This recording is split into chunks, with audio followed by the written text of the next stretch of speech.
இதே புரட்சி தலைவி அம்மா இருவர தெய்வங்களை வணங்கி இங்கே எடப்பாடி சட்டமன்ற தொகுதியிலே தேர்தல் பிரச்சார கூட்ட நிகழ்ச்சியிலே கலந்து கொண்டு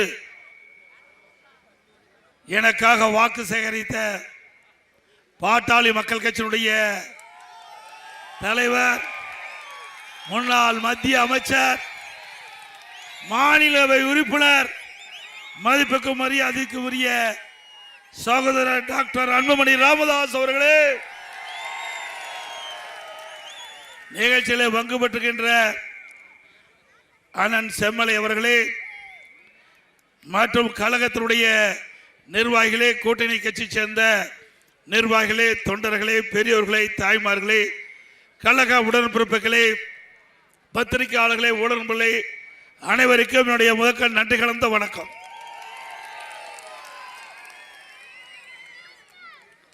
நான் முதலமைச்சராக ஆன போது என்னென்ன பிரச்சனையை சந்திச்சினோ அதே பிரச்சனையை மரியாதைக்குரிய சகோதரர் டாக்டர் அன்புமணி ராமதாஸ் அவர்களும் சந்தித்து விட்டார்.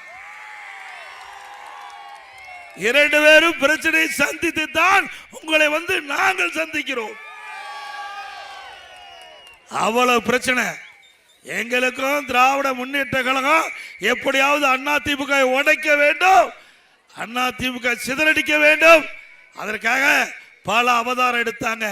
அதே போலதான் பாட்டாளி மக்கள் கட்சியை சில விசவைகள் இதே முதலமைச்சர் போட்ட திட்டத்தை தவிடுபடி ஆக்கினார் மரியாதைக்குரிய நம்முடைய டாக்டர் அன்புமணி ராமதாஸ் அவர்கள். ஆக இன்று அதிமுகவை வீழ்த்த முடியாது, பாட்டாளி மக்கள் கட்சியை வீழ்த்த முடியாது.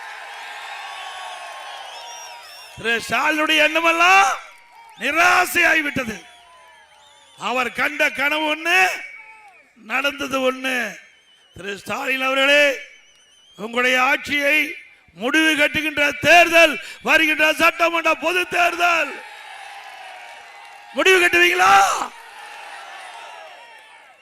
இன்றைய தினம் தமிழகத்திலே எவ்வளவு பிரச்சனை. எனக்கு முன்னாலே மரியாதைக்குரிய பாட்டாளி மக்கள் கட்சியுடைய தலைவர் அவர்கள் குறிப்பிட்டதை போல இன்றைக்கு சிறுமிகளுக்கு பாதுகாப்பு இல்ல, பெண்களுக்கு பாதுகாப்பு இல்ல, பாட்டியம்மாவுக்கு கூட பாதுகாப்பு இல்ல. அப்படிப்பட்ட கேவலமான ஆட்சி இன்றைக்கு தமிழகத்திலே நடைபெற்றுக் கொண்டிருக்கின்றன. இன்றைக்கு போக்சோ வழக்குகள் 18,000 வழக்குகள், பெண்கள் பாலியல் வழக்குகள் 24,000 வழக்குகள். அதிலே நீதிமன்றத்தின் மூலமாக 6,999 சிறுமிகள் பாதிக்கப்பட்டதாக, அதற்காக 84 கோடி நிவாரணம் வழங்கப்பட்டுகின்றது. அப்படி என்று சொன்னால் இந்த அரசாங்கத்தினுடைய சட்ட ஒழுங்கு எப்படி இருக்கு என்பதை ஒவ்வொருவரும் எண்ணி பார்க்க வேண்டும். எனக்கு முன்னாலே அவர் குறிப்பிட்டதை போல நம்முடைய செல்வம் குழந்தைகள், நம்முடைய செல்வம், அதற்காகத்தான் நாம் வாழ்ந்து கொண்டிருக்கின்றோம். அப்படிப்பட்ட நம்முடைய செல்வத்தை சீரழிக்கக்கூடிய ஆட்சி தேவையா? இன்றைக்கு இதற்கு காரணம் என்ன? கஞ்சா விற்பனை, போதைப் பொருள் பல வடிவத்தில் தமிழகத்திலே நடமாடிக்கொண்டிருக்கின்றன. பலமுறை சட்டமன்றத்திலே இன்றைய முதலமைச்சருக்கு கவனத்திற்கு கொண்டு வந்தோம், அறிக்கையின் வாயிலாக வெளியிட்டோம், பத்திரிகையின் வாயிலாக வெளியிட்டோம். மரியாதைக்குரிய பாட்டாளி மக்கள் கட்சி தலைவர் அவர்கள் குறிப்பிட்டார், எங்களுடைய கூட்டணியில் இருக்கின்ற கட்சி தலைவர்கள் குறிப்பிட்டார்கள். தமிழகத்திலே கஞ்சா விற்பனை அமோகமாக நடைபெற்றுக் கொண்டிருக்கிறது. இதனால் தமிழகம் போதைப் பொருள் நிறைந்த மாநிலமாக காட்சியளிக்கின்றது. இதை தடுத்து நிறுத்துங்கள் என்று பல முறை நாங்கள் சட்டமன்றத்திலையும் பேசினோம், அதே போல ஊடகத்திலையும் நாங்கள் கருத்துக்களை தெரிவித்தோம், அறிக்கை வாயிலாக வெளியிட்டோம். இன்றைய முதலமைச்சர் அதை பற்றி கண்டுகொள்ளவே இல்லை.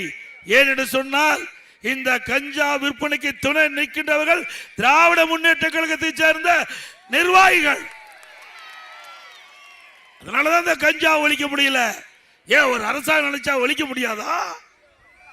ஆனால் இதில் எளிதாக பணம் சம்பாதிக்கக்கூடிய இந்த போதைப் பொருள், இந்த போதைப் பொருள் மூலமாக அவருடைய கட்சி நிர்வாகிகள் எளிதாக சம்பாதிக்கக்கூடிய திட்டம் இது.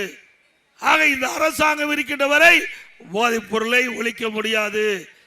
அதிமுக ஆட்சி அமைந்த உடனே 3 மாதத்தில் தமிழகத்தில் கஞ்சா என்ற போதைப் பொருள் முழுவதும் அறவாக ஒழிக்கப்படும்.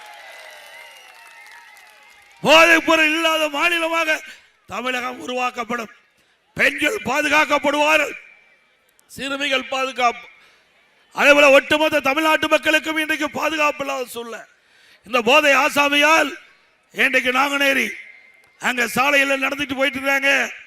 இருசக்கர வாகனத்தில் 4 பேர் போறாங்க, புயல் வெட்டி சாய்க்கிறாங்க. சிவகங்கையில் போதை ஆசாமிகள் இருசக்கர வாகனத்தில் சாலையில் சென்றுட்டு இருக்கும்போது சாலை ஓரமாக நிற்கின்றவர்கள் மீது அருவாள் வெட்டுறாங்க. இப்படி இந்த போதை ஆசாமில் செய்த அட்டுதலும் அட்டகாசம் கணக்கே இல்லை. இப்படிப்பட்ட ஆட்சி தேவையா?